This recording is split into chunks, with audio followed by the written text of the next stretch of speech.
रतिया के बाबा पानिया। आधी आधी रतिया के मांगे बाबा पानिया।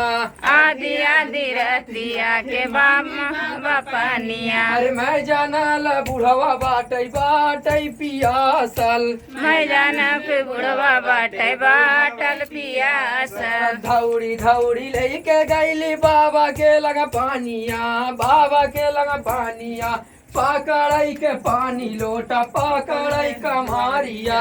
पकड़ई के लोटा पानी पकड़ई कमरिया। अरे पकड़ई के पानी लोटा पकड़ई कमारिया। पकड़ई के पानी लोटा पकड़ई कमरिया। बाबा के भगवती लूटे टूटे मोर कमारिया। बाबा के भगवती लूटे टूटे मोर कमरिया। अरे बाबा के भगवती लूटे टूटे मोर कमारिया। बाबा के भगवती लूटे टूटे मोर कमरिया। और सूथना के डोरी खींचे जैसे उ बहानिया। सुतना के डोरी खींचे जैसे उ बहानिया। अरे सूथना के डोरी खींचे जैसे उ बहानिया।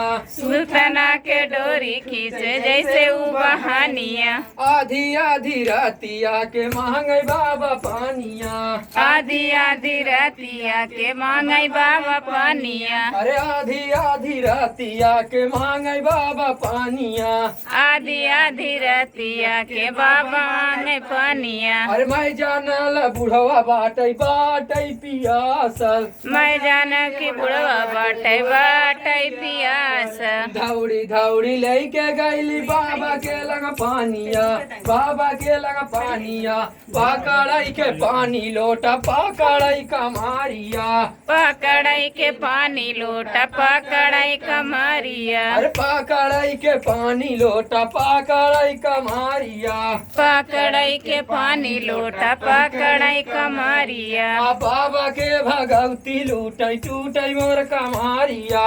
बाबा के भगवती लूटे टूटे मोर कमरिया। बाबा के भगवती लूटे टूटे मोर कमारिया।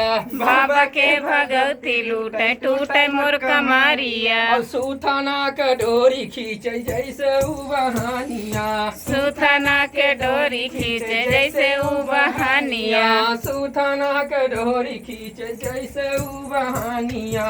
सुथना के डोरी खींचे जैसे उ बहानिया।